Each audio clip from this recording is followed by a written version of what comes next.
हरे कृष्णा, जय माता दी। आज माघ मास गुप्त नवरात्रि का तीसरा दिन है और आज महाविद्या माँ त्रिपुर सुंदरी की पूजा आराधना किया जाता है। माँ त्रिपुर सुंदरी की पूजा के अलावा आज माँ भगवती के तीसरे स्वरूप माँ चंद्रघंटा की भी पूजा की जाती है। तो आज के इस वीडियो में आप सुनेंगे माँ त्रिपुर सुंदरी की कथा। अगर कोई सच्चे मन से माँ त्रिपुर सुंदरी की पूजा करता है तो उसके जीवन की सभी समस्याएं दूर हो जाती है और ऐसे भक्तों को सुख और समृद्धि की प्राप्ति होती है।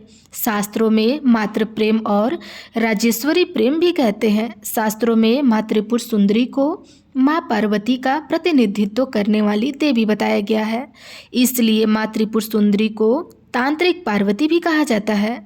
माँ त्रिपुर सुंदरी 16 वर्ष की कन्या के रूप में दिखाई देती हैं। शास्त्रों में वर्णन मिलता है कि माँ त्रिपुर सुंदरी अर्थात माँ सती का रंग सुनहरा लाल होता है। माँ दुर्गा के समस्त रूपों में से एक रूप जगत प्रसिद्ध देवी त्रिपुर सुंदरी का है। माँ त्रिपुर सुंदरी तीनों लोकों में सबसे सुंदर और सभी कर्मों का बहुत ही जल्द फल प्रदान करने वाली देवी है। माँ त्रिपुर सुंदरी 16 कलाओं से युक्त 16 वर्ष की कन्या की तरह हजारों सूर्य का तेज अपने अंदर समाहित की हुई है। माँ की पूजा करने से मनुष्य को सभी प्रकार के ऐश्वर्य और भोग की प्राप्ति के साथ ही मृत्यु के पश्चाताप मोक्ष की भी प्राप्ति होती है। माँ षोडशी को यौवन और आकर्षण की देवी माना जाता है। इनका पूजन करने से आकर्षण और सौंदर्य की प्राप्ति होती है।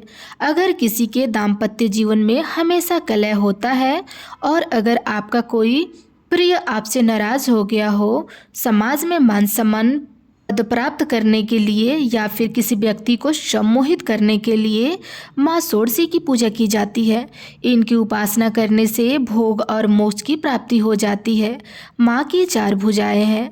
यह अपनी भुजाओं में पास, अंकुश, धनुष और बाण धारण करती है। श्रद्धा पूर्वक माँ की पूजा करने से मनुष्य को सुख, शांति और समृद्धि के साथ मुक्ति भी मिलती है। अगर कोई व्यक्ति सच्चे मन से माँ त्रिपुरारी सुंदरी की पूजा करता हो तो वह आसानी से अपने शरीर, मन और भावनाओं को नियंत्रित कर सकता है। माँ षोडशी की पूजा करने से पारिवारिक सुख और अनुकूल जीवन साथी भी प्राप्त होता है। इसलिए गुप्त नवरात्रि में मुख्य रूप से माँ षोडशी की पूजा करने का नियम है। माँ की पूजा करने के लिए सूर्यास्त से पहले स्नान करने के बाद सफ़ेद वस्त्र धारण करके, अगर सफ़ेद ना हो तो हल्के रंग के वस्त्र धारण करके भी पूजा कर सकते हैं। अब एक लकड़ी की चौकी पर गंगा जल छिड़क के उसे शुद्ध कर ले। उत्तर दिशा की ओर मुँह करके बैठ जाएं। चौकी पर सफ़ेद या गुलाबी रंग का वस्त्र बिछाकर माँ की तस्वीर की स्थापना करें। अगर आपके पास माँ षोडशी की, माँ त्रिपुर सुंदरी की तस्वीर या प्रतिमा नहीं हो तो आप श्री यंत्र की भी स्थापना कर सकते हैं। इसके बाद माँ को कुमकुम लगाएं, उन्हें अक्षत, पुष्प, फूल, फल अर्पित करें। माँ षोडशी को दूध से बना प्रसाद या खीर चढ़ाना शुभ माना जाता है। यह सभी सामग्री अर्पित करने के बाद सच्चे मन से विधि विधान से मंत्रों का जाप करके माँ की पूजा करनी चाहिए। हाथ में पुष्प लेकर कथा पढ़नी चाहिए। कथा पढ़ने के बाद माँ षोडशी की आरती करें। सफ़ेद रंग की मिठाई या खीर से माँ को भोग लगाएं। पूजा करने के बाद सबसे अंत में पूजा में हुई किसी भी गलती के लिए माँ से क्षमा प्रार्थना करें। पूजा करने के बाद जो प्रसाद है उसे 9 साल से छोटी कन्याओं को प्रसाद रूप में बांट देना चाहिए। गुप्त रूप से ही प्रसाद आपको बांटना है। यदि ऐसा करना संभव ना हो या छोटी कन्या आपको नहीं मिल रही हो तो किसी एक कन्या को भी आप खिला सकते हैं। परिवार में यदि कोई कन्या छोटी हो तो आप उन्हें यह प्रसाद दे सकते हैं। अगर ऐसा भी संभव ना हो तो आप इस प्रसाद को गौ माता को खिला सकते हैं।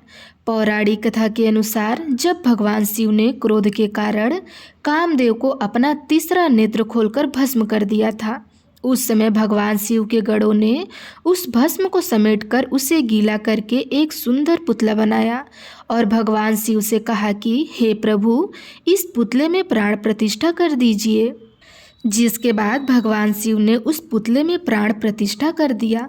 लेकिन वह भस्म से उत्पन्न होने के कारण उससे जो पुरुष उत्पन्न हुआ उसमें तमोगुण की अधिकता थी, जिसके बाद वह तीनों लोकों में हाहाकार मचाने लगा। उसने देवराज इंद्र के ही समान दूसरे स्वर्ण का निर्माण कर दिया। फिर स्वर्गलोक पर भी आक्रमण कर दिया। जिसके बाद देवराज इंद्र देवऋषि नारद के पास गए। उपाय के रूप में नारद जी ने उन्हें आदि शक्ति की विधिवत रक्त और मांस से पूजा करने के लिए कहा। देवराज इंद्र ने ऐसा ही किया, जिसके बाद देवी षोडशी का जन्म हुआ और फिर त्रिपुर सुंदरी अर्थात माँ षोडशी ने उस असुर का वध करके देवताओं को स्वर्गलोक की वापसी प्राप्ति कराई।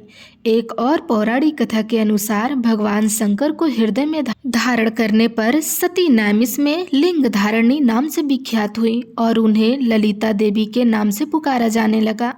एक और कथा के अनुसार ललिता देवी का प्रादुर्भाव तब होता है जब भगवान द्वारा छोड़े गए चक्र से पाताल समाप्त होने लगा था। इस स्थिति में विचलित होकर ऋषि मुनि भी घबरा गए और संपूर्ण पृथ्वी धीरे धीरे जलमग्न होने लगी। तब सभी ऋषि माता ललिता देवी की उपासना करने लगे। उनकी उपासना से प्रसन्न होकर देवी प्रकट हुई और इस विनाशकारी चक्र को उन्होंने थाम लिया और फिर सृष्टि को नवजीवन मिला। महाविद्या माँ त्रिपुरारी सुंदरी शांत मुद्रा में लेटे हुए सदाशिव की नाभि में निर्गत कमल आसन पर विराजमान है। 4 भुजाओं में देवी के पास अंकुश, धनुष और बाण है। तीनों नेत्रों से युक्त और मस्तक पर अर्धचंद्र को धारण करती है। मान्यता है कि माँ त्रिपुर सुंदरी की पूजा अर्चना करने से भक्तों की सभी मनोकामनाएं पूर्ण हो जाती है। ये थी महाविद्या माँ त्रिपुर सुंदरी की कथा। तो प्रेम से बोलिए माता त्रिपुर सुंदरी की जय।